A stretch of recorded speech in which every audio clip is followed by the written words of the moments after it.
The cold eye. The silence between stars was not empty. It was heavy, like the air before a thunderstorm. Kalen Vox stood on the observation deck of the unbroken line, his compound eyes filtering the spectral data stream projected onto the curved glass. He did not need to look at the stars with his physical sight. He read their temperature and density in the vibration of the hull plating beneath his boots. The human colony below was a cluster of heat signatures, faint, erratic sparks burning like moths against the dark ocean of deep space. To the hegemony of Thrum, this place was an anomaly. Humanity did not maintain its civilizations by locking its collective consciousness into perpetual stasis. Instead, they burned fuel, fought wars, and died young, a civilization that could not see the future because it was too busy living in the present. Kalen Vox felt no contempt for them, only a cold mathematical curiosity. That was why he had been chosen. He was a junior resonance architect, an enforcer of what his species called the Great Silence. The hegemony believed civilizations that did not enter the stasis protocol were destined to collapse into noise and chaos. They were called the short-lived. His ship hovered above New Babel, the largest human settlement outside the Sol system. It sat in orbit around a dying red dwarf star whose light was barely enough to keep the colony's agriculture domes functioning. Below, the city sprawled like a circuit board of green and gray, connected by magnetic suspension rails that hummed with low-frequency energy, frequencies Kalen Vox sensors flagged as chaotic and unpredictable. To Thrum engineering, this pattern made no sense. A properly constructed structure should hum in perfect intervals. These humans did not build, they arranged themselves. He had been instructed not to land without authorization from the Hegemony liaison, but the humans were clearly unprepared for visitors who spoke in frequencies rather than words. The translation buffer on his wrist comp unit flickered, a garbled approximation of hostility settled into a shaky welcome. It was slow and laborious work, like listening to a conversation through a wall. "Kalen Vox," he said aloud. The sound vibrated in his throat as a subsonic pulse that no human ear could hear, a handshake in physics rather than words, a signature. From below, there was no response immediately. Then a shuttle detached from the docking ring near the colony's central spire. It moved with the jerky grace of something driven by instinct rather than calculation. Its engines did not hum, they whined, a high-pitched shriek that set Kalen Vox's internal resonance chambers on edge, registering as inefficient and dangerously unpredictable. The shuttle docked. A figure emerged in a heavy-pressure suit, moving toward the landing pad where Kalen Vox had materialized his transport dropship, a small, utilitarian vessel designed for short-range atmospheric insertion. The human was tall, her skin a pale shade of olive that seemed to absorb the dim starlight rather than reflect it. Her hair was dark and cut in a style that defied aerodynamic logic. She wore no armor, only a field jacket with utility pockets and boots that looked worn from miles of walking on solid ground. Kalen Vox extended his clawed hand, a gesture borrowed from the protocol manuals his species compiled over millennia. The human pulled her gloved fingers out of her pocket instead. She looked at him through the reinforced glass viewport of her helmet, then slowly removed it. Her eyes were brown, with a peculiar ring around the iris that Kalen Vox noted for future study. It was not a genetic marker. It was likely an implant or cosmetic modification common among humans, a deliberate alteration rather than a natural state. "You're the Hegemony envoy," she said. Her voice was rough, accented in ways that suggested she came from a place where weather changed quickly. "I'm Dr. Hannah Voss. You've been on my channel for 3 hours. "I am Kalen Vok," he replied. The translation buffer flickered again. His species did not speak with mouths. They spoke with internal resonance chambers that produced sound waves matching their thought patterns. To a human, his voice sounded like a synthesizer playing a minor key. "I have come to assess your civilization stability." Hannah Voss stepped off the shuttle ramp and walked toward him on solid ground, ignoring the warning drones that began circling her. She stopped 3 paces away. She did not look at his eyes. She looked at his hands. "Stability," she said softly, testing the word like a stone dropped into water. "We're working on it." She reached into her jacket and pulled out a small object. It was no larger than a human thumb, smooth, black, and slightly warm to the touch. She placed it in his palm without making eye contact. "That," she said, "is an echo. The garden of noise." Kalen Vok turned the object over in his hand. It felt different from anything he had encountered in Thrum's crystalline archives. No lattice structure, no frozen logic gates holding a thought in suspension. This thing was organic and dense, vibrating at a frequency that bypassed his sensors entirely. He could not analyze it. "It does not transmit data," Hannah Voss continued, walking back toward the shuttle ramp to retrieve her gear. She paused without looking back. "Data is numbers, cold. An echo it's a feeling." "I have studied human psychology extensively," Kalen Vok said, though he was unsure what she meant by feeling. He could analyze emotion through neurochemistry if given a sample of blood or neural tissue, but this object contained none of that. Instead, the surface temperature fluctuated in time with his own heartbeat, a resonance pattern his species had never encountered before. Hannah Voss turned back to him. She had taken off her gloves and was holding them loosely at her sides. "I'm not going to ask you to touch it again, but if you want to understand what we are doing here, look inside." She pointed to the object in his hand. Kalen Vok focused past the sphere's surface, not with visual receptors, but by turning his attention inward and dialing down from analysis mode into a passive state. He began to perceive the interior not as physical space, but as a stream. It was a memory, but not his species' definition of a memory. A Thrum mind held a memory like a static image preserved perfectly in frozen crystal, unchanging and eternal. This was different. The image was moving. It was dissolving and reforming layer over layer. He saw a landscape, gray skies, heavy rain, the smell of ozone and wet concrete. He felt the weight of something in his hand, a tool, a weapon. He did not know. Then he heard a voice, not spoken aloud but internalized. The voice was young and female, speaking words that meant safe. Kalen Vok felt a sensation in his chest, not pain or pleasure, but the specific tightness of a knot being untied. A release. He recoiled slightly.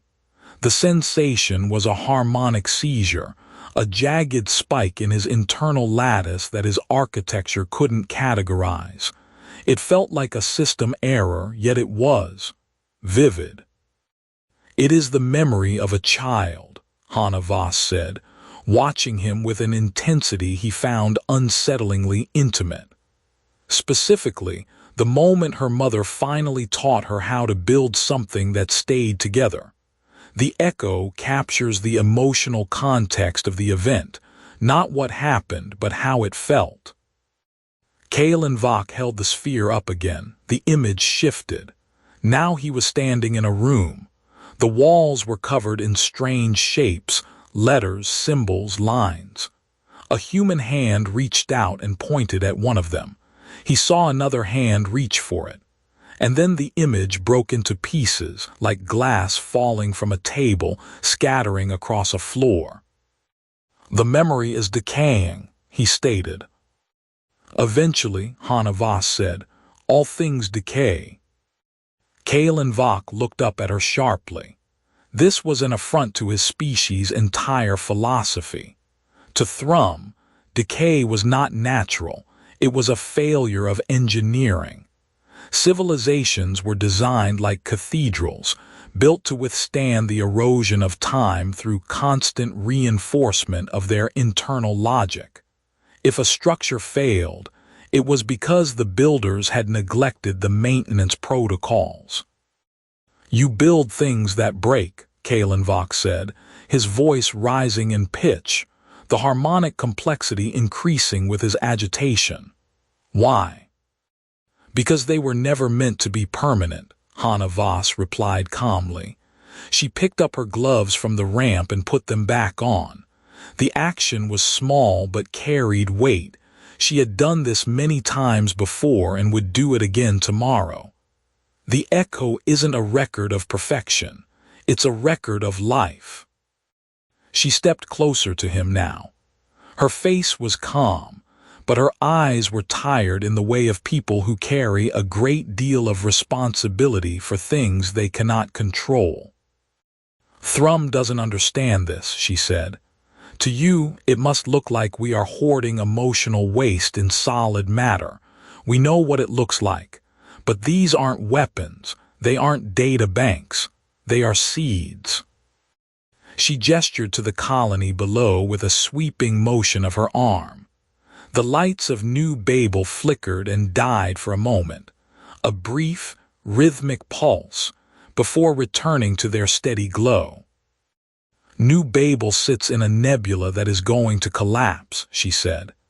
"In about 200 years, this star will go dark completely. Everything here, the farms, the labs, the people, if they are not evacuated or if they do not have something to carry the story of where they came from, will be lost, not just physically, but culturally." She held up the echo sphere again. "This is one of millions. Every human being on this planet who has felt joy or grief enough to remember it can store that feeling in a sphere like this. When the star dies and the colony falls silent, these spheres survive. They degrade very slowly, over millennia, and eventually release their content back into the air as pure information." Kalen Vok processed this concept. He had never considered memory not as a frozen state but as a slow-release mechanism. It was inefficient, wasteful. A Thrum mind could store 10,000 years of experience in a single cubic millimeter of crystal and keep it perfect forever.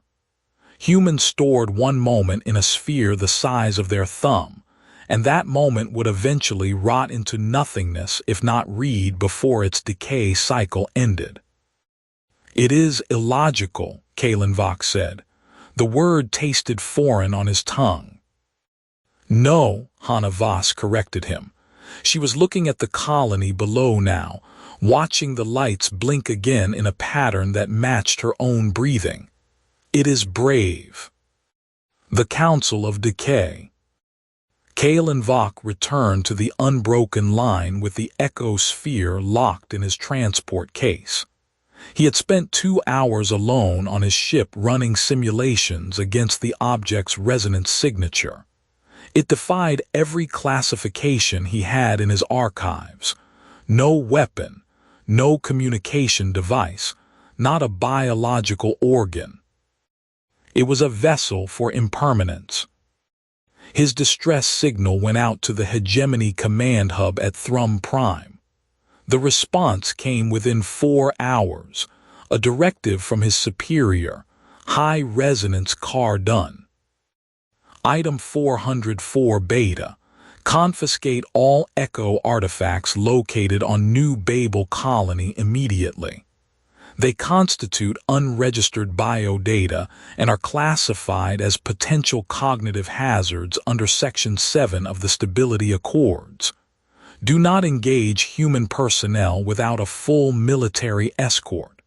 If they resist, neutralize. Kalen Vok stood in the center of his command room. The lights were cold blue, reflecting off polished surfaces that hummed with containment fields. He held the Echo sphere up to the viewport. Outside, the colony's lights shone like a constellation of small fires, a chaotic arrangement, not perfect intervals as Thrum engineering would dictate. He had been tasked with assessing stability. The Hegemony believed New Babel was unstable because its people did not maintain their structures. They built and broke. They loved and forgot. They were a civilization that could not see the future because they were too busy living in the present. But as he held the sphere, feeling the warmth of it pulsing against his clawed fingers, he realized something else. The Hegemony's stability was not preservation. It was arrest. Thrum Prime had been locked into perfect equilibrium for 3,000 standard years. No one died there unless their body failed to sustain resonance with the lattice. It was a paradise that required absolute control, a silence so complete it had forgotten what sound felt like. Kalen Vok remembered his own grandfather, a resonance architect who had built the stasis field around Thrum's capital city centuries ago. The old man had said once, while drinking synthetic wine and watching the stars through a cracked viewport, "One day we will realize that nothing is worth keeping if it cannot change." He did not remember saying those words with authority. He remembered them as a whisper, lost in the noise of a universe he was trying to perfect, a whisper his own species had long since forgotten how to hear. Kalen Vok made his decision before the Hegemony could send its escort. He initiated a local broadcast on the Unbroken Lines communication array. The message was not a request, it was an argument. He targeted 3 frequencies simultaneously, one for human reception, one for Thrum Hegemony protocol, and one open to any passive receiver drifting through the nebula. "I am Kalen Vok. I am here to report that New Babel colony is stable within its own parameters. However, my Hegemony directive orders me to confiscate Echo artifacts. I cannot do this." He paused. The silence of space filled the gap in his transmission. Space was infinite and patient, but he wanted them to hear him clearly. "The Echoes are not weapons. They are the cultural memory of a species that accepts its own mortality. I am asking you to listen." On Thrum Prime, high-resonance Cardun received the transmission with a jolt in his internal lattice. The message was unencrypted and raw, lacking the formal protocol buffer every Hegemony communication required. It sounded like noise. He summoned Kalen Vok to his presence. The grand hall of Thrum Prime was vast, its ceiling composed of living crystal that shifted color based on the emotional state of the room's occupants. Currently it was a deep, unchanging gray, the color of equilibrium. Cardun sat upon a throne of frozen light. He looked like a statue carved from a mountain, immense, still, and terrifyingly patient. "You have disobeyed command," Cardun said. His voice did not need to be heard. It resonated in the walls themselves. "You are questioning the Hegemony's assessment of New Babel." "I am reporting an echo," Kalen Vok replied. He stood at attention, but his internal resonance was vibrating faster than protocol allowed, a sign of agitation he had never displayed before. The artifacts contain human cultural data. They are not biohazards. They are unstable, Cardon countered. The walls flickered from gray to red, reflecting the gravity of his anger. They contain emotional states encoded in matter that degrades over time. If a hegemony citizen were exposed to these, if they absorbed an echo, their logic gates would be disrupted by foreign qualia. They are already disrupting yours, Kalen Vok said quietly. Cardon paused. The red color in the walls faded slightly, then returned with more intensity. Explain. I am not a machine, Kalen Vok said. He did not look at his superior. He looked past him toward the great window that overlooked the nebula of Thrum Prime's own solar system. The stars there were arranged in perfect geometric patterns, a manifestation of the hegemony's engineering. Beautiful, dead. I felt an echo yesterday. I held it. Cardon waited for him to continue, but Kalen Vok did not elaborate immediately. He needed the words to come out of his internal chambers naturally, like water finding a crack in rock. And then a thought crossed him, a flicker of something he had never felt before. Doubt about whether Hana Voss might be romanticizing her people's imperfection as a defense mechanism. Was she brave, or was she simply afraid of being remembered for what it meant to fail? The question lasted only a heartbeat, but it unsettled him more than Cardon's entire argument combined. When I held it, Kalen Vok continued slowly, I felt the memory of a child learning to build something. It was imperfect. The structure broke and had to be rebuilt. The human who made that echo, she loved it despite its failure. Cardon leaned forward slightly. The light from his throne shifted, dimming as if the room itself held its breath. And in your lattice, Kalen Vok said, his voice steady now, every memory is a perfect image of success. You never fail because you cannot fail. There is no decay in Thrum. There should be no decay, Cardon stated flatly. But there is, Kalen Vok insisted. He turned fully to face the grand hall now. The walls were gray again, but he could see a faint vibration running through them, a low hum that was not part of their stasis frequency. I felt it in your lattice when you received my broadcast, a tremor. Cardon's eyes narrowed. My sensors registered no irregularity. You filter it, Kalen Vok said, the words landing with finality. Your entire civilization filters out entropy because you have built a world where nothing changes. But change is not decay, it is growth. The silence stretched between them for what felt like an eternity to both of them. In Thrum Prime, time was measured in cycles of resonance, perfect loops that never closed. For Kalen Vok, this moment was a single point of friction, a spark against unyielding stone.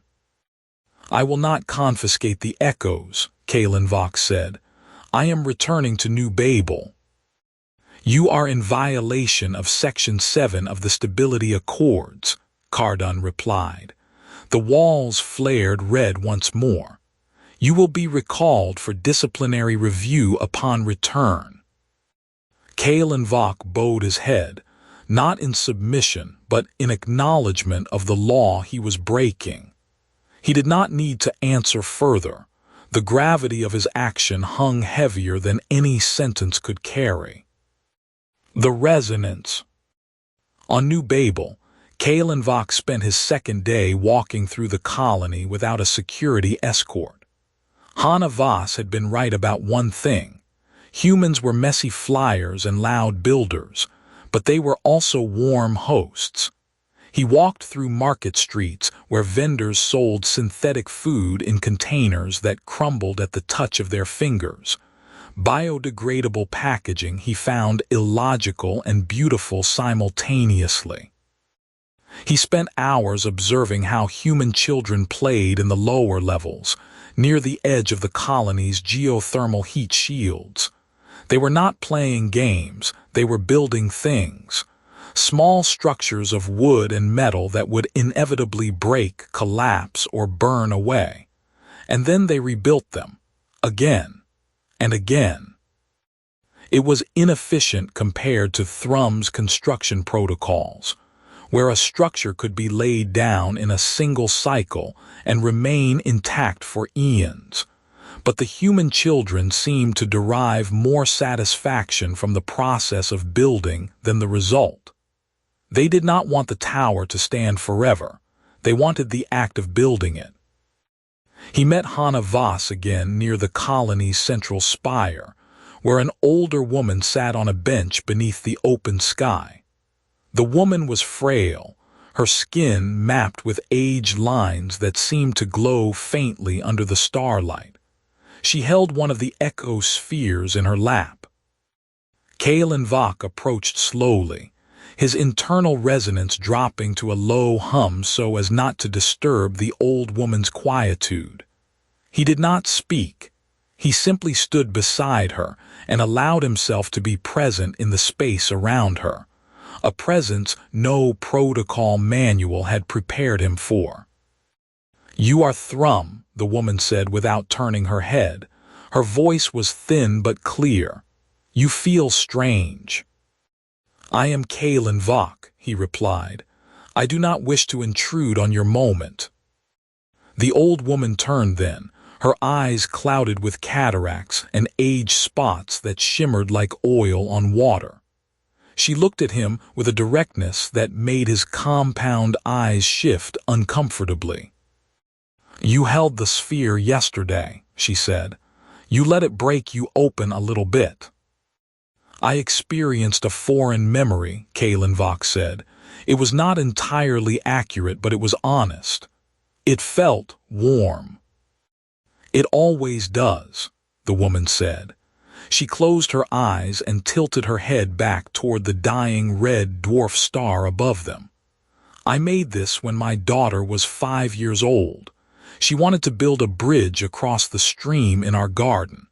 It fell apart after 3 minutes because she used wet clay instead of dried mud." She paused, then smiled, a small crooked thing that contradicted the sorrow in her posture. "I kept making bridges," she said. "Every day for 2 years she broke them all." "And now?" Kalen Vok asked gently. "Now I keep making them too," she replied. "'Cause if I stop building, then she stops being part of me, and that's worse than a bridge coming apart." Kalen Vok felt a vibration in his chest, not from an echo this time, but from his own internal lattice trembling under the weight of a concept he had never encountered. Thrum did not grieve loss. It archived it. But the human woman was not archiving her daughter's memory as data. She was rebuilding it every day with physical matter, with effort and love and flawed materials that would break again tomorrow. She looked at him then, and Kalen Vok realized he had tears in his internal chambers, liquid reservoirs that served the same purpose as human tears but were purely mechanical. He let them flow.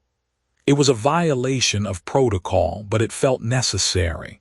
And for the first time since leaving Thrum Prime, something persisted, a faint aftertone in his resonance, an unstable frequency he could not filter out. The echo had left its mark on him, like a stone dropped into still water. The ripples continued long after the object was gone. "Thank you," he whispered to her, "for letting me see." He turned away and walked back toward the unbroken line, carrying the weight of something that could not be measured in data or resonance cycles. And now, something he carried with him physically too. A subtle shift in his own internal frequency, a discordant note that would remain with him on Thrum Prime. The long night. Kalen Vok made his final decision aboard the observation deck of his ship, one night before he was scheduled to depart for Thrum Prime under forced escort orders. He sat alone, watching the colony below sleep. The lights were dimmed now. Only a few emergency beacons remained burning on the surface, a constellation of small red dots against the dark. He had been given a choice by Hannah Voss earlier that day. She had told him he could leave New Babel with the Hegemony or stay and help them ensure their echoes were properly catalogued before departure. The choice was not about duty. It was about faith in the human way of doing things. He chose to stay for one more night, not out of obligation, but because he wanted to witness something he could never see on Thrum Prime, a sunrise over a world that did not know it would end. The red dwarf star flickered as it died another cycle, its final burst of energy casting long shadows across the colony's surface. For 3 hours, New Babel was bathed in deep, bruised crimson light, a metallic sheen on everything, as if the entire world were made of rusted iron. Kalen Vok watched from his ship as the humans on the ground moved about their last shifts before departure. He saw Hannah Voss standing at the edge of the colony's perimeter, looking up at the stars with her hands clasped behind her back. She was not praying, she was listening. He felt the echoes in his transport case, the thousands he had catalogued since arriving.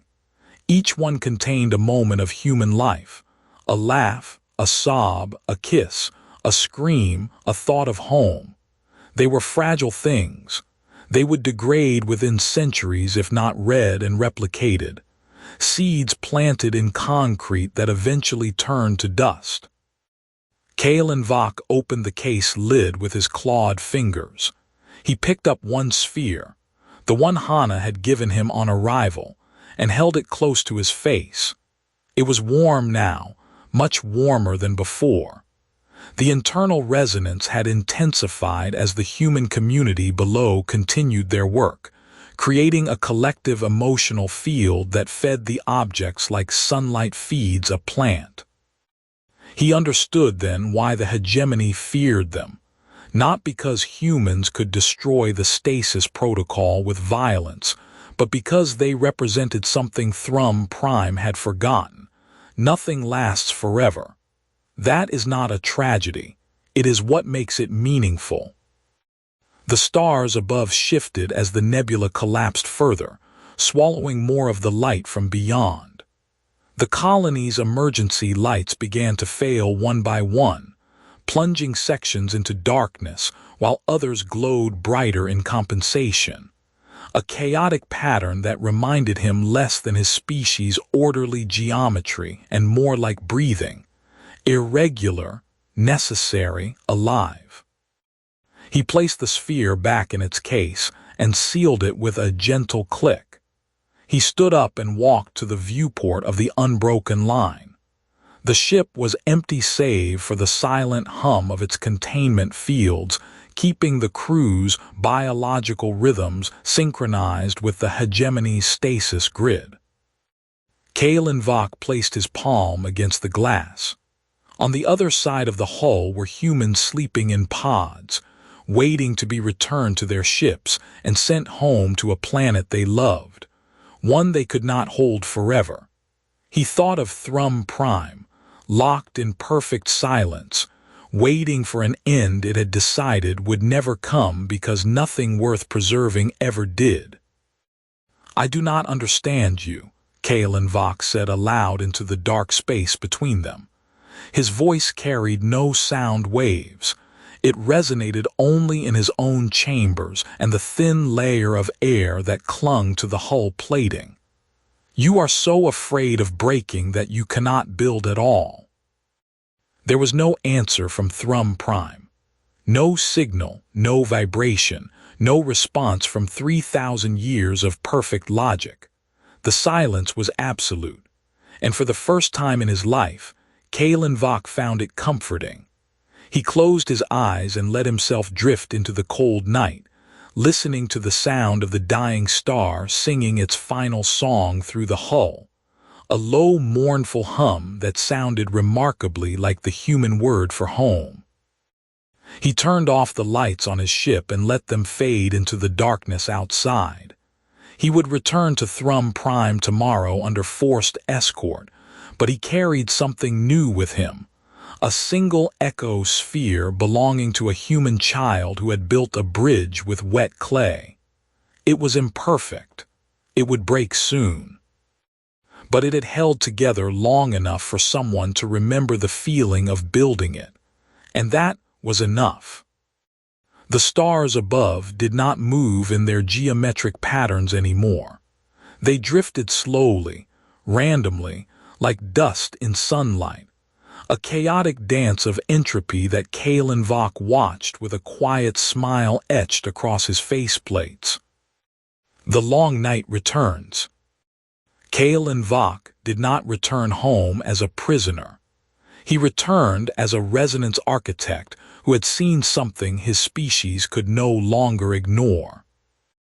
His report to High Resonance Cardun was brief and formal, but it carried the weight of experience in every word he chose. It took him 6 cycles to write. He did not mention the echoes by name. Instead, he described them as stabilized memory matrices that decay over time. Cardun read the report 3 times. The walls of his grand hall shifted from red to gray and back again, reflecting his internal processing. Finally, Cardun spoke. "You suggest we allow these human artifacts to remain in our archives." "I suggest we study them," Kalen Vok replied, "not as threats but as warnings." A warning against what? The silence filled the room again before Cardun answered, against stagnation. If a civilization cannot let its memories decay, Kalen Vok had written in the report, it will eventually forget how to make new ones. It will become a monument that no one visits because it never changed.